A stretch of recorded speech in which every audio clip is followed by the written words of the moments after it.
Hello. आज हम बात करने वाले हैं ऐसी चीज़ की जिसका सीज़न आ रहा है। आप गेस करना चाहेंगे? आई नो या आजकल अप्रेजल का सीज़न आ रहा है और अप्रेजल वर्ड का एक वर्ड के साथ बहुत ताल्लुक़ आता है, वो है काश।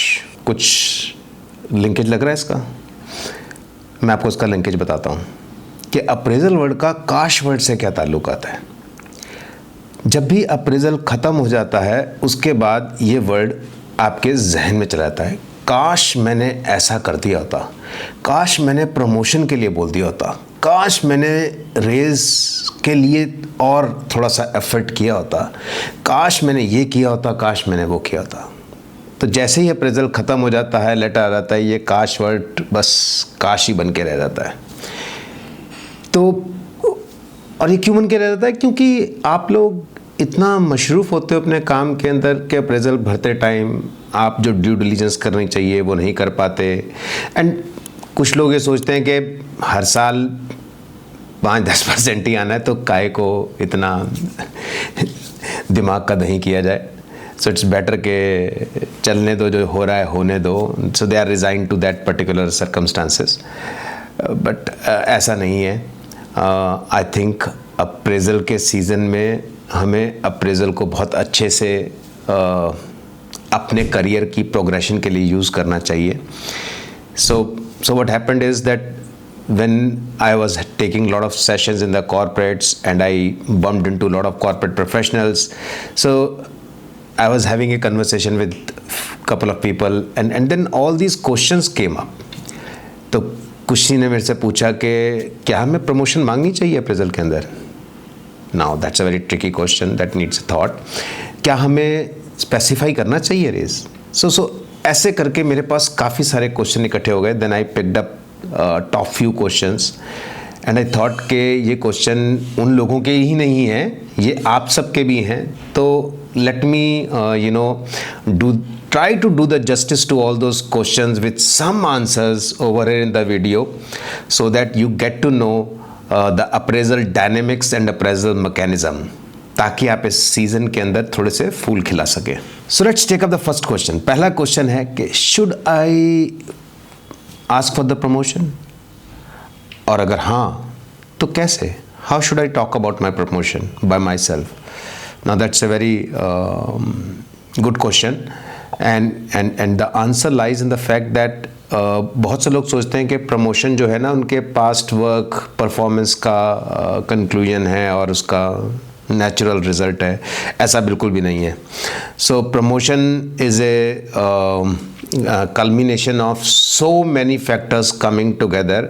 आप उसमें सिर्फ एक 25% पार्ट हैं, rest 75% part is on organisation. क्या ऑर्गेनाइजेशन के पास वो रोल में जगह अवेलेबल है? क्या आपकी फिटमेंट वहाँ पर बैठती है? क्या आपको प्रमोट करके ऑर्गेनाइजेशन कोई डिस्टर्बेंस तो क्रिएट नहीं कर रही है अपने यहाँ पर with in the team, across the team? क्योंकि ऑर्गेनाइजेशन को आपके बारे में ही नहीं सोचना, ऑर्गेनाइजेशन को टीम की हेल्थ के बारे में सोचना है और जो और टीम्स पे इसका इम्पैक्ट आएगा उसके बारे में भी सोचना है। So there are so many factors in the promotion that play the role कि इसको सिर्फ आपसे लिंक करना कि आप वो डिज़र्व करते हो, इस पे पहली बात तो नहीं बहुत ज़्यादा सोचना चाहिए। Now coming to the 25% part के भाई एज्यूम कर लेते हैं 75% organisation is ready, they have a role, fitment over there and blah blah blah, वो सब चीज़ हमारे पास है। अब आते हैं आपके ऊपर कि भाई आप क्या कर सकते हो। तो मेरा ख्याल से प्रमोशन के केस में पहली चीज़ जो समझने की ज़रूरत है वो ये है कि प्रमोशन कोई एक इवेंट नहीं है। ऑल दो it is an event but it is not an event. कैसे? क्योंकि promotion is a slow process which happens over a period of time. It is not only considered at the time of appraisal alone kind of thing. ये चीज़ ऐसी है जो आप demonstrate करते हो पहले consistently over a period of time and then it becomes natural to move you up the ladder in the organisation. ये कभी भी एक अचानक से ऐसा इवेंट नहीं होगा कि आज डिसाइड किया कि हमने एक इंडिविजुअल को प्रमोट करना है।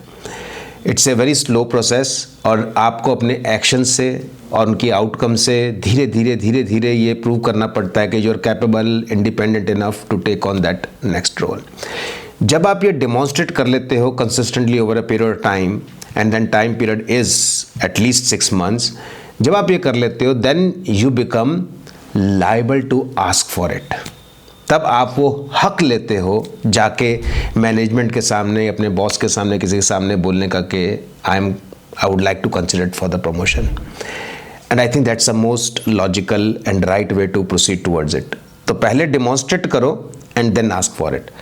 लेकिन ये नहीं करना कि डिमॉन्स्ट्रेट ही करते जा रहे हैं और फिर बाद में जाके कह रहे हैं काश मैंने पूछ लिया था। तो पूछना भी है, you have to ask for it also. और मैं इसको ना 2 बार और रिपीट करता हूँ ताकि ये बात आपके जहन में जाए कि अगर आपने एक्शंस के थ्रू इनफ इंस्टेंसेस छोड़ दिए, एविडेंसेस छोड़ दिए हैं, तो you must ask for it, you must ask for it. अब आप उसको कैसे रखें? Now let me share probably one example if that helps you. आपको ये जरूर कहना चाहिए अपने अप्रेजल प्रोसेस के अंदर, I believe I have been working on initiative 1, 2, 3 and consistently delivering results over there. In addition, I am also mentoring junior team members to take on the higher set of responsibilities, which I believe they can take some of my part of the responsibilities, and I can probably now take care of the client and other set of responsibilities and probably lead the team going forward. So you can put up your proposition and say that you would like to be considered for a role. जब भी आप ये बात करें, आपका stress contribution पे होना चाहिए और फ्यूचर पोटेंशियल पे होना चाहिए। सिर्फ पास्ट कंट्रीब्यूशन के सहारे नहीं, फ्यूचर पोटेंशियल के सहारे भी। So in future you possess that potential to execute that particular part. So net demonstrate and then definitely ask for it and frame it in the appraisal session. So let us next come to the another burning question which is bothering a lot of people is, should I ask for a raise? Should I actually specify something for the raise? So my assessment on that is that typically you must be aware that company will have to the ratings of your performance, then perform a bell curve, and then whether you'll be top 5% or middle band or something, that's where you will fall. And yes, there will be some variability in between. So you must be cognizant of that process first of all. However, that should not stop you from putting up your perspective on the matter. Now the question is how to put up your perspective on the matter. I think the best way to ask for a raise or this thing, appropriate raise, is by reflecting on your performance first and talking about how you have really helped the projects, teams and company in various areas. The more detail I will discuss in another video with respect to how to present your case in the appraisal.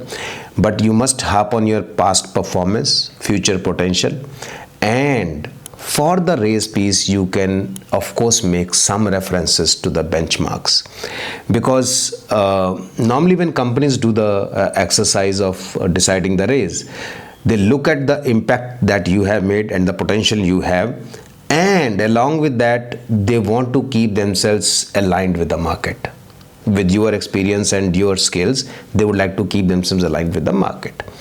So you can also refer to the benchmarking which you can do right now with ChatGPT and other tools which are available in the market.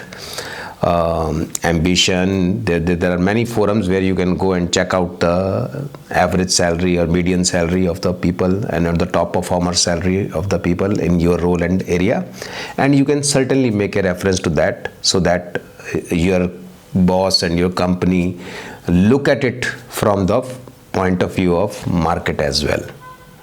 So this is what best you can do. So another question that gets asked to me is that what is a bell curve and how does it impact me? It's a very genuine question, and the answer is very simple, that organization has a good number of employees and they have to give the raise to all, but how do they decide how much raise to be given to which employee? So they can't discuss individually also. So they create a band. So within a band, they arrive at a bell curve, which is a kind of a bell-shaped curve, which tells you about the top 5% performers, and then there is a top 5 to 10 performers, outstanding people, then excellent, then average, and then you have laggards. So it divides the whole band of people in different categories.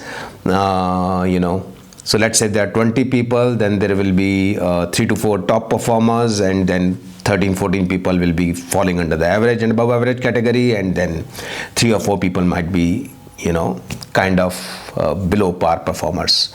So this is what they do, and this helps them decide that in this band the raise should be generally in this range of, let's say, 15 to 20%. And that flexibility between 15 to 20%, that some people, while still getting the same rating, can have a different raise, because that flexibility depends with the department heads to decide, this person has performed relatively shade better than the others, so let's give little bit more raise to this guy. So this kind of mechanism goes on most of the corporate organizations which are of decent size, and you must be aware of this particular part, and that's how it impacts you.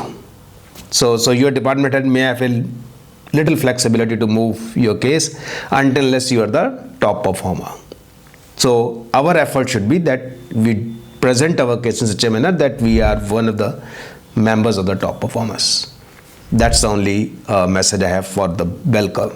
अब जो question है, जो काफ़ी लोगों की दुखती रग है, और वो दुखती रग ऐसी है कि सर मैंने भी वही काम किया, बल्कि मैंने बेटर काम किया अपने पीयर से, लेकिन मेरे को भी सेम ही सैलरी आई जितनी उसकी आई, तो मैं ज़्यादा काम क्यों करूं, मैं ज़्यादा ओवर ज़ील से काम क्यों करूं, रेस तो एक जैसा ही आया ना हम दोनों का, जबकि काम मैं ज़्यादा कर रहा था। आई थिंक ये काफ़ी एक ऑफ्ट रिपीटेड क्वेश्चन है जो लोग पूछते रहते हैं, एंड इसमें आपको बेल कर्व की जो मैंने अंडरस्टैंडिंग दी है वो थोड़ी सी हेल्प करेगी to settle down your feelings, कि भाई सबको बैंड को एक बैंड फिट में करना था तो वो करना पड़ता है, ऑर्गेनाइजेशन की मजबूरी है। लेकिन अगर किसी को आपसे कुछ परसेंट ज़्यादा मिल गया, कुछ मिल गया, तो आप उसको ऑब्जेक्टिवली देखें पहले कि, और एज्यूम मत करें कि आपने उससे ज़्यादा काम किया था या आपकी परफॉर्मेंस से बेटर थी, क्योंकि परफॉर्मेंसेस काफ़ी रिलेटिव होती हैं। हो सकता है उसने बहुत चैलेंजिंग सिचुएशंस के अंदर काम किया जिसकी वजह से उसकी रेटिंग बेटर है या रेज बेटर है। So let's not make those hallucinations in our mind कि मैंने ज़्यादा काम किया फिर भी मेरी कम रेज आया। I think we should see only our case and see how best I could have asked for it, how best I could have presented it so that I come in the top rung of the appraisals, and don't get unnecessarily worried about what others are getting.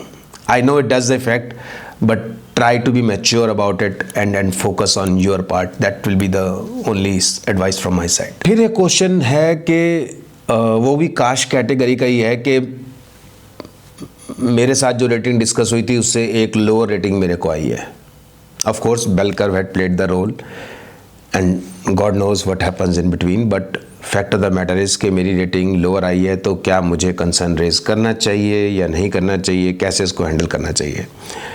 So in my view, if you have a strong case, if you strongly believe कि आपके पास evidences हैं, instances हैं जहाँ पर आपने बहुत अच्छा काम किया है and relative to the other people in the organization, and you truly deserve a better rating, there is no harm in raising it with your boss through the channel के थ्रू ही इसके अंदर जाएं और अपना कंसर्न रेज करें और इसको रीडिस्कस करें, और and you should keep on harping only about your rating, that I should have been at this particular rating because of XYZ reasons. तो जब आप रेटिंग पे डिस्कशन करेंगे और वो रिवाइज होगी तो सैलरी बैंड ऑटोमेटिकली चेंज हो जाएगा। और ये ऑर्गेनाइजेशन का प्रेरोगेटिव रहता है कि आप जब रिक्वेस्ट रेज करें तो वो उस पर एक्ट करे या ना करे, वो उनका प्रेरोगेटिव है।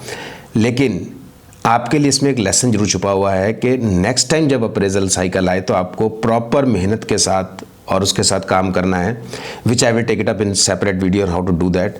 आपको प्रॉपर तरीके से अपना केस हाईलाइट करना है। क्या पता आपका वर्क विजिबल ही नहीं था जिसकी वजह से ऐसा हो गया।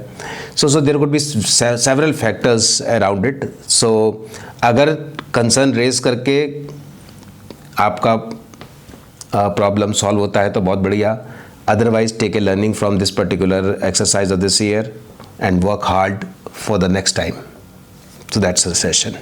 एक और थोड़ा सा वियर्ड क्वेश्चन है जो लोग पूछते हैं कि क्या मैं बोल दूं कि मेरे पास तो ऑफर्स हैं और मैं वो तैयार हूं।